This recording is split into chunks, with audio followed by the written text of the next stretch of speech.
Welcome back. आज हम देख रहे हैं ट्रिपल सी और ओ लेवल में बहुत ज़्यादा पूछे जाने वाले फार्मूले। ट्रिपल सी में आपको 10 से 15 नंबर तक के फार्मूले से रिलेटेड क्वेश्चन आते हैं और ओ लेवल में भी आपके 5 से 8 नंबर तक का शॉर्ट और लॉन्ग में क्वेश्चन आता है। तो इन फार्मूलों को हमें अच्छे से समझना है क्योंकि ये फार्मूले बार-बार पूछे जाते हैं। हो सकता है किसी एक पेपर में ये फार्मूले 2 बार 3 बार भी पूछे जाएँ, तो हमें समझ लेना है कि ये फार्मूले कैसे यूज़ होते हैं। ठीक है, पहला है सम फार्मूले को हम जोड़ने के लिए इस्तेमाल करते हैं और किसी भी फार्मूले से सबसे पहले हमें बराबर से शुरुआत करनी होती है। तो ये क्वेश्चन भी आ चुका है कि फार्मूला कहाँ से स्टार्ट होता है, तो एक मार्क इक्वल टू से फार्मूला हमेशा स्टार्ट होता है। इक्वल टू लिखा हमने, सम लिखा, ब्रैकेट स्टार्ट किया और हमने यहाँ पर नंबर लिख दिए। जैसे हमें जोड़ना है 60 को, कॉमा 75 को, कॉमा कुछ भी नंबर वैल्यू हम यहाँ पर ऐड करने के लिए कॉमा के साथ सेपरेट कर देते हैं और इंटर करेंगे। इस तरह से ऐड करके रिजल्ट आ जाएगा। ठीक है, अगर हम यहाँ पर नंबर ऑफ रेंज को सिलेक्ट कर लें, यानी एक बड़ी रेंज को हम सिलेक्ट करना चाहें, तो भी इसका आंसर ऐसे आ जाएगा। ठीक, कोई रेंज, तो रेंज के लिए हम क्या है, कॉलन इस्तेमाल करेंगे या फिर आप कोई रेंज सिलेक्ट कर लें और इंटर करें, ऐसे आपका रिजल्ट आ जाएगा। ठीक है, तो ये सम आपका ऐड करने के लिए प्रयोग किया। अगर आपको डायरेक्टली नंबर्स को ऐड करना है तो आप सीधे इक्वल टू लिखें, नंबर लिखें और उसके बीच में आप प्लस ऐड करते जाएं, प्लस ऐड करते जाएं उसके बीच में, तो भी आपका नंबर जितना भी कैलकुलेशन हम यूज करेंगे, नंबर्स यूज करेंगे, वो सभी ऐड होके आ जाएंगे ऑटोमेटिक। ठीक है, इस तरह से जो भी हम ऐड कर रहे हैं वो सब प्लस से आप ऐसे सेपरेट कर सकते हैं और आपको इंटर करना है। इसके बाद आपका रिजल्ट ऐड होके आ जाएगा। ठीक है, तो सम का इस्तेमाल हम ऐड करने के लिए करते हैं। इस तरह से भी हो जाएगा, कॉमा लगा के भी हो जाएगा और सम लिखने के बाद भी हम कॉमा लगा के कर सकते हैं। ठीक है, लेकिन अगर हम यहाँ पर बराबर के बाद कॉमा लगाएं तो इसका कोई रिजल्ट नहीं होगा। ठीक है, ऐसे आप अगर ऐड करना चाहते हैं तो यहाँ पर प्लस ही आपको लगाना है। ठीक है, ये एरर है, ये देखो। ठीक है, तो एरर कब आती है ये भी ध्यान रखना। बहुत क्वेश्चन हो जाता है कि एरर कब आती है, तो एरर तभी आती है जब हम फार्मूला एक्सपेंड सही से नहीं करते हैं, सही से फार्मूला नहीं लगाते हैं। ठीक है, क्योंकि यहाँ पर हमें प्लस यूज करना था इसलिए फार्मूला गलत हुआ। ठीक है, तो हम यहाँ पर प्लस लगाते हैं वापस। इस तरह से आप ऐड कर सकते हैं, इंटर करेंगे ये।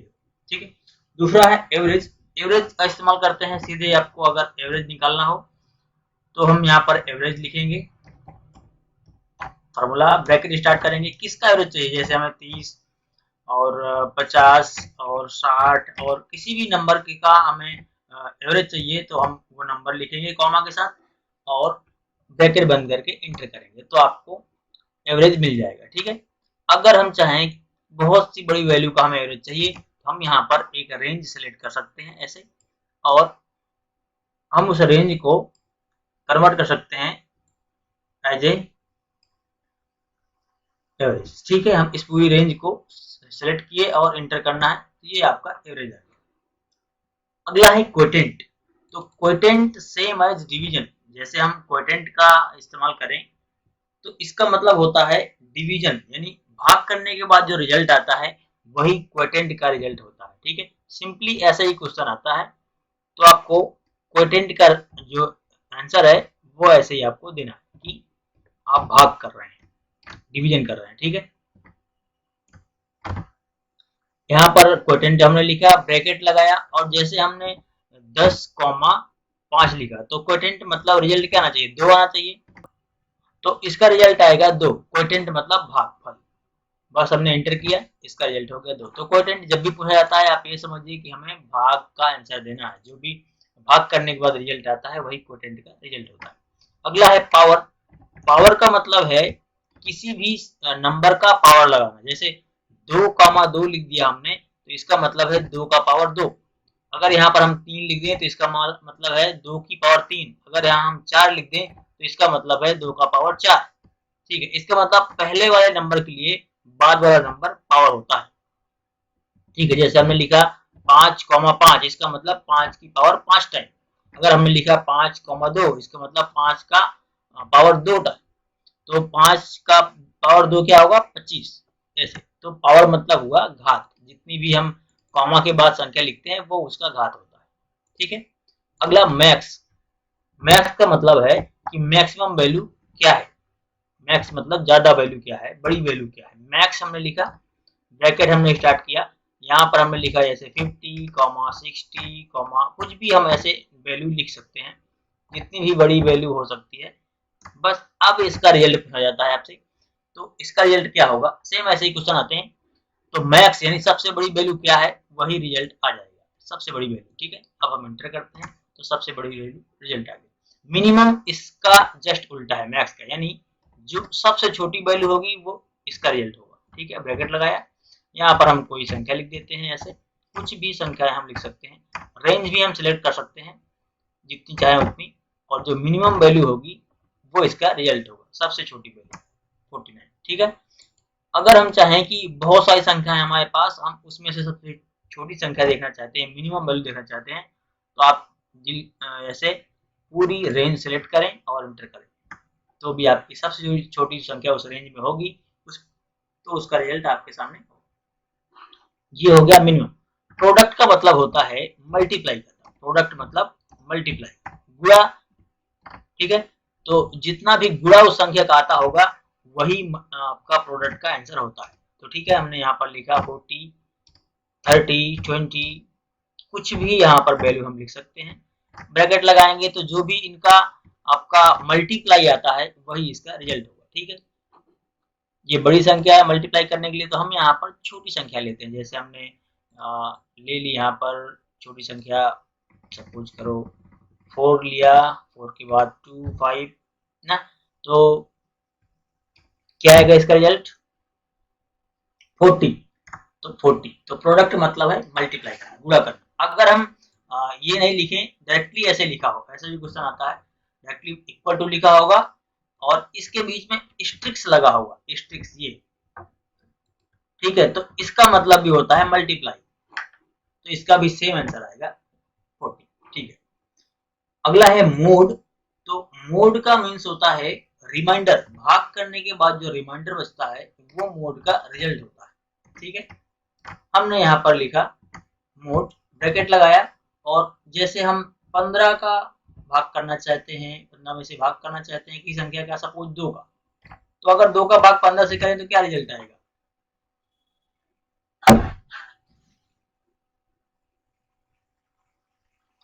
15 का भाग अगर 2 से किया जाए तो रिमाइंडर शेष क्या आएगा, वो इसका आंसर होता है मोड का। तो 1 आएगा शेष। ठीक है, 14 इससे डिवाइड जाएगा पूरा पूरा और 1 बचेगा, इसका रिजल्ट जाएगा 1। अगर हम इसी को 3 से डिवाइड करें तो 15 में 3 से डिवाइड करने के बाद जो बचेगा शेष वो इसका शेष होगा। ठीक है, इस तरह तो 15 पूरा पूरा 3 से कट जाता है, इसलिए क्या हो गया 0, कोई भी शेष नहीं बचेगा। तो मोड का सिंपल सा मतलब है आपका रिमाइंडर, जो भी रिमाइंडर इसका आएगा वही इसका आंसर होगा। इसमें और भी क्वेश्चन बनते हैं, वो भी हम समझते हैं। थोड़ा सा क्वेश्चन घुमा देता है कभी कभी। मान लीजिए हम यहाँ पर वैल्यू चेंज कर रहे हैं। ठीक है, जैसे हम यहाँ पर करें 45, -7। हम ये क्यों लिख रहे हैं, क्योंकि क्वेश्चन यही आता है, सेम यही क्वेश्चन आपको मिलेगा। तो अब इसका रिजल्ट क्या होगा, -7, यानी 7 का डिवीजन करेंगे 45 में तो कितनी टाइम जाएगा, 3 टाइम जाएगा। तो सॉरी 3 शेष बचना चाहिए, 42 टाइम बराबर जाएगा, पूरा पूरा 42 कटेगा और 3 आपका रिमाइंडर बचेगा। लेकिन 3 यहाँ पर इसका आंसर नहीं होगा, क्योंकि माइनस लगा हुआ है, ये आगे वाली वैल्यू को, इससे आगे जो कटेगा पूरा पूरा 45 से आगे क्या 49, वो इसका पूरा पूरा डिविडेंड होगा, पूरा पूरा कटने वाला वैल्यू होगा। तो 45 के बाद 49 आया, 49 में जो शेष बचता है वो इसका रिमाइंडर होगा। तो 49 के बाद क्या शेष बचेगा, 45 से 4, 45 प्लस 4 49, तो 7 7 49, 49 इसकी डिवाइडेड संख्या होगी। तो यहाँ पर इसका आंसर हो जाएगा, रिमाइंडर क्या बचेगा 4, तो माइनस का 4 इसका आंसर हो जाएगा। ये ठीक है, ये ध्यान से फिर से समझो एक बार। 42 इससे पूरा पूरा कटेगा, क्योंकि यहाँ पर माइनस लगा हुआ है इसके पहले, तो 42 इसका डिविडेंड नहीं होगा। इसकी आगे वाली संख्या जो होगी 49, 49 इसका डिविडेंड होगा। तो 49 से हम भाग करेंगे और जो भी शेष बचेगा वो इसका रिजल्ट होगा। तो 4 शेष बचेगा 49 में से, तो 4 इसका आंसर होगा। ठीक है, अगर ये वाला माइनस यहाँ से हट करके यहाँ पर आ जाता है, 45 के पहले आ जाता है, यहाँ पर, तब इसका रिजल्ट क्या होगा। ठीक है, अगर माइनस यहाँ लगा हो या यहाँ, दोनों में से कहीं भी लगा हो, तो ये आगे वाली संख्या का ही डिवीजन करता है, हमेशा ध्यान रखें। ठीक है, आगे वाली, तो ये भी आगे वाली का ही डिवीजन करेगा, नहीं 49 का ही डिवीजन करेगा, और 49 में जो बचेगा वो इसका रिजल्ट होगा। लेकिन यहाँ पर आगे लगा है इसलिए प्लस का रिजल्ट होगा। ये देखो 4, समझ गए। तो ये क्वेश्चन आता है मोड में, दो टाइप के क्वेश्चन और बढ़ जाते हैं। अगला है राउंड। राउंड भी बहुत इंपॉर्टेंट क्वेश्चन है। राउंड से आने वाले ज्यादातर आपको घुमा के क्वेश्चन पूछता है। पहले हम सिंपल से देखते हैं। अगर हमारे पास कुछ इस तरह की संख्या है, दशमलव लगा है, 2-3 अंक बस के बाद में लिखे हैं, और कॉमा लगा के हमने यहाँ पर लिखा है जैसे 2, समझना। कोई संख्या है, दशमलव के बाद फिर उसके अंक है, और कॉमा के बाद 2, तो इसका क्या रिजल्ट होगा। इसका रिजल्ट जस्ट होगा 2 अंक बाद दशमलव देना है, संख्या पूरी पूरी रहेगी, उसके बाद 2 अंक बाद दशमलव रहेगा। लेकिन थोड़ा सा इसमें भी प्रॉब्लम रहती है। अगर ये संख्या दूसरी वाली संख्या यानी 2 अंक बाद दशमलव चाहिए, तो 2 अंक तो ये सेपरेट हो गए, लेकिन ये संख्या 4 से कम है या बड़ी है, इसमें भी प्रॉब्लम होते हैं। तो पहले हम नॉर्मली करके देखते हैं। सिर्फ इसका समझना है कि 2 अंक बाद दशमलव रहेंगे, दशमलव के बाद 2 अंक रहेंगे अगर कॉमा लगा है, और जो संख्या लिखे यहाँ पर, जैसे यहाँ पर 3 लिख देते हैं तो 3 अंक मिलते दशमलव के बाद, 2 लिखा है तो इस दशमलव के बाद 2 अंक मिलेंगे। जैसे ये दो, फॉर्मूला शायद गलत हुआ है, ROUND, ठीक, इंटर करते हैं। ये देखो दशमलव के बाद 2 अंक, ठीक है। इसका मतलब कि यहाँ पर जो संख्या लिखी रहेगी, दशमलव के बाद उतने ही संख्या, उतने ही अंक हमको मिलेंगे। अगर हम यहाँ पर 3 लिख देते हैं तो दशमलव के बाद 3 अंक हमें मिलेंगे रिजल्ट में। 3 लिखा हमने, एंटर किया, तो ये देखो दशमलव के बाद 3 अंक मिल गए। अगर हम यहाँ पर 1 लिख दें, यहाँ पर 3 की जगह हमने 1 लिखा, तो दशमलव के बाद 1 अंक मिलेगा, एंटर करते हैं, तो ये देखो दशमलव के बाद 1 अंक, ठीक है। तो इस तरह से राउंड का आंसर होता है। लेकिन आपको समझना है एक बार कि अगर हम यहाँ पर 1 लिखे हैं और इंटर करते हैं तो ये 5 है, लेकिन 6 आ जाता है आंसर में। देखो इंटर करेंगे तो 454.6 आएगा आंसर। ये देखो 6 क्यों आ गया। अब 6 इसलिए आ गया क्योंकि ये संख्या, इसके बगल वाली जो दूसरी संख्या होती है, अगर वो 4 से ऊपर है, देखो अगर हम इसे 4 कर दें तो 5 ही आएगा आंसर। ध्यान रखना, अगर संख्या 4 से ऊपर है, 9 तक, 5 6 7 8 9, तो संख्या बढ़ जाएगी 1 से। अगर नीचे है 5 से 4 3 2, तो संख्या नहीं बढ़ेगी, तो ये 5 ही रहेगा, क्योंकि यहाँ पर हमने 4 कर दिया, तो इसका रिजल्ट 5 ही रहेगा। ठीक है, अगर हम इसको 5 के ऊपर 7 8 9 कुछ भी कर दें, 5 ही कर दें, तो भी संख्या बढ़ जाएगी, यानी 454.6 आंसर आ जाएगा। ये ठीक है, मतलब आप समझ गए होंगे। राउंड के बाद अगर ऐसी संख्याएं लिखी हैं, राउंड, ये दो टाइप का राउंड होता है, राउंड अप और राउंड डाउन। अगर ये संख्याएं अप में है तो 5 से ऊपर है तो अप में आंसर जाएगा, अगर 5 से नीचे है तो डाउन में आंसर जाएगा। ठीक है, अब एक और सवाल देखते हैं, इसी में क्वेश्चन और घूम जाता है। सपोज करो यहाँ पर कॉमा लिख के माइनस लगा हुआ है, इसका क्या मतलब है। इस संख्या में अगर माइनस लगा हुआ है, इसका क्या मतलब, इसका मतलब है कि एक माइनस लगा है, मतलब एक जीरो यहाँ से हो जाएगा। ठीक है, देखते हैं, हमने एंटर प्रेस किया तो 450, यानी लास्ट वाली संख्या को वो क्या कर देगा, जीरो कर देगा। अगर यहाँ 2 लिखा होता तो सिंपल सी बात है, 2 जीरो हो जाते। ये देखो 2 जीरो हो गए, 500। अगर 3 लिखा होता तब, अब यहाँ पर थोड़ा सोचने की बात है, क्योंकि 3 ही अंक है इसमें, 454 3 अंक है और 3 ही जीरो करना है, तब क्या होगा, तो इसका आंसर जीरो हो जाएगा। बहुत बार क्वेश्चन आता है इस तरह का, अगर उतने ही अंक है तो उसे तो 3 जीरो करना ही है, तो वो जीरो कर देगा सीधे सीधे, तो इसका रिजल्ट क्या हो जाएगा, जीरो। बहुत बार क्वेश्चन आता है और बहुत कंफ्यूजन रहती है। ठीक है, तो इस तरह से राउंड के क्वेश्चन बनते हैं। अगला हम देखते हैं फ्लोर और सीलिंग। यहाँ से भी बहुत क्वेश्चन बनते हैं, फ्लोर और सीलिंग से बहुत बार क्वेश्चन आता है। यानी ये जो फॉर्मूले हम आपको बता रहे हैं, आप रट लो, चाहे याद कर लो, चाहे समझ लो, आपको यही मिलेंगे पेपर में। हो सकता है आपको एक पेपर में 2 2 3 3 बार वही क्वेश्चन आ जाए। बिल्कुल, फ्लोर और राउंड, ये भी भाग से रिलेटेड क्वेश्चन है, भागफल जैसे हम करते हैं।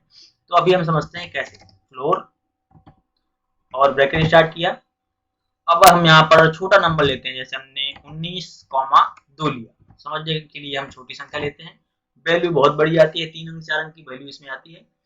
फ्लोर का मतलब है नीचे वाली वैल्यू। ठीक है, अगर हम 2 का भाग करते हैं 19 से तो कितना, 18 बार जाता है। 18 18 कटेगा और 9 बार जाएगा तो 18 इसका आंसर हो गया ना। यानी फ्लोर का मतलब है कि जो भी वैल्यू पूरी पूरी कटने वाली है वो आंसर आएगा, नीचे वाली। फ्लोर का मतलब नीचे वाली। तो 2 से 19 के पहले 18 कटेगा तो इसका 18 आंसर होगा, ठीक है। अगर हम 20 कर दें इसमें या 17 कर दें, अगर हम यहाँ पर 17 कर दें तो इसका आंसर क्या होगा, 16 2 से पूरा पूरा कटेगा, इसलिए 16 इसका आंसर हो जाएगा, ये ठीक है। अगर हम यहाँ पर बढ़ा दें संख्या, यहाँ पर 3 कर दें, कुछ भी संख्या कर दें, 3, तो 3 से कटने वाली पूरी पूरी संख्या है 15, फ्लोर नीचे ना 15। 18 होता तो 18 पूरा पूरा कट जाता, लेकिन इसके पहले 17 के पहले 15 है जो 3 से पूरा पूरा कटेगा, तो इसका रिजल्ट हो जाएगा 15, ठीक। तो फ्लोर का मतलब हुआ नीचे वाली संख्या, और सीलिंग का इसका जस्ट ऊपर उल्टा होता है, ऊपर वाली संख्या। जैसे हम लिख रहे हैं equal to ceiling, bracket start किया, ठीक है, ब्रैकेट स्टार्ट करेंगे और यही हम संख्या लिख रहे हैं। मान लो हमने लिखा 19,2, तो सीलिंग मतलब ऊपर वाली संख्या का रिजल्ट आएगा। ऊपर वाली संख्या मतलब 19 तो कटेगा नहीं 2 से, 20 कटेगा, तो इसका रिजल्ट होना चाहिए 20, राइट। समझ गए, फ्लोर और सीलिंग। फ्लोर में नीचे वाली संख्या जो सबसे पहले कटने वाली संख्या होती है उसको आता है रिजल्ट, और सीलिंग में जो बाद में संख्या उसकी आती है जस्ट कटने वाली, जस्ट बाद में। फ्लोर में जस्ट पहले वाली और सीलिंग में जस्ट बाद वाली, तो वो रिजल्ट आएगा, ठीक है। बहुत इंपॉर्टेंट है दोनों फार्मूले, और ये अभी तक तो हर एक एग्जाम में पूछे जा रहे हैं, हर एक। अगर लगातार पेपर है तो आपके लगातार पेपर में क्वेश्चन आ रहा है। अगला है इफ, ये भी बहुत ज्यादा पूछा जाता है। इफ आपका ओ लेवल में भी बहुत ज्यादा पूछा जाता है और ट्रिपल सी के हर पेपर में लगभग आ रहा है। इफ बहुत ज्यादा पूछा जाने वाला फार्मूला है और बहुत ज्यादा एक्सेल और कैल के वर्क में यूज होता है, बहुत ज्यादा यूज होने वाला इफ कंडीशन का फार्मूला है। यहाँ पर हमने लिखा है लॉजिकल टेक्स्ट, यहाँ पर जो पहले लिखा होता है इसे लॉजिकल टेक्स्ट बोलते हैं, और ये कही जाती है वैल्यू ट्रू, और ये कहा जाता है वैल्यू फॉल्स। तो अगर लॉजिकल टेक्स्ट आपका ट्रू है, यानी लिखी हुई कंडीशन आपकी अगर ट्रू है, तो हमेशा इफ में रिजल्ट पहला आता है, और अगर फॉल्स है तो रिजल्ट दूसरा आता है। इसका मतलब 6 अगर बड़ा है 3 से, सही है, तो रिजल्ट हमारा पहला आना चाहिए, ठीक है। तो हम इंटर करके देखते हैं एक बार फॉर्मूले को। ओके, यानी रिजल्ट पहला। अगर यहाँ पर वैल्यू हम चेंज कर दें, यानी हम कर दें कि 3 is less than 3 is greater than 6, यानी 6 से 3 बड़ा है, तो क्या है, गलत हो गया। 6 3 से छोटा है। अगर हम ऐसा कहें 6 3 से छोटा है, या फिर हम कहें कि 3 6 से बड़ा है, तो एक ही बात है। तो क्या है, कंडीशन तो फॉल्स है, फॉल्स है तो रिजल्ट ये आना चाहिए नॉट। तो देखते हैं नॉट, ठीक है। इसका मतलब यह है कि इफ कंडीशन में जो भी लिखा हो, अगर ये कंडीशन सही है तो रिजल्ट ये वाला पहला वाला आएगा, और अगर ये कंडीशन फॉल्स है तो रिजल्ट दूसरा वाला आएगा, चाहे यहाँ पर कुछ भी लिखा हो, ठीक है। जैसे हम यहाँ पर चेंज कर दें, वही सब कुछ लिखा, हमने यहाँ पर लिख दिया 6 3 4 2 लिख दिया यहाँ पर 2, तो अगर ये फॉल्स है तो रिजल्ट ये बाद वाला ही आएगा, ठीक। ये तो कुछ भी हो, आपको बस इतना समझना है कि अगर इफ में लिखा हुआ कंडीशन ट्रू है तो रिजल्ट पहला आता है, अगर रिजल्ट दूसरा आ रहा है इसका मतलब कंडीशन फॉल्स है, ठीक है। फिर से एक बार समझ लीजिए, कंडीशन अगर ट्रू है तो रिजल्ट ये पहला वाला आएगा, नहीं तो रिजल्ट ये दूसरा वाला आएगा, क्लियर। तो ये इंपॉर्टेंट फार्मूले थे। अगर आपको किसी में डाउट समझ में आता है, आप हमें कमेंट करके पूछ सकते हैं। अगर आपको कमेंट का रिप्लाई नहीं मिले तो हमारे कम्युनिटी टैब में आके आप कमेंट करें, आपको रिप्लाई जरूर मिलेगा। और भी यहाँ पर हम बहुत सारी इंफॉर्मेशन लेकर आने वाले हैं, आपको पूरे पेपर की तैयारी कराने वाले हैं, तो आप बने रहें चैनल पे, और अपने ज़रूरतमंद दोस्तों को ज़रूर शेयर करें ताकि उन लोगों को भी इसका फ़ायदा मिल सके। और एक बार आप क्वेश्चन को समझ लीजिए फिर से, क्योंकि यही बार बार पूछे जाते हैं, ठीक है। अगर आपको नहीं समझ में आया तो आप पीछे जाके फिर से क्वेश्चन को देखिए, फिर से पुश करके आप देखिए। आपके किसी भी प्रॉब्लम के लिए हमें कमेंट करें, हम सारी इन्फॉर्मेशन यहीं पर देने वाले हैं। कोई इंस्टाग्राम लिंक नहीं मिलेगा, कभी आपको किसी वेबसाइट का लिंक नहीं मिलेगा, डायरेक्ट हमने पीडीएफ वगैरह सारे कुछ आपको यूट्यूब में दिए हुए हैं, डायरेक्टली आप यहाँ से डाउनलोड करके अपनी बुक्स वगैरह पढ़ सकते हैं। तो मिलते हैं हमारे अगले वीडियो में, तब तक के लिए थैंक यू।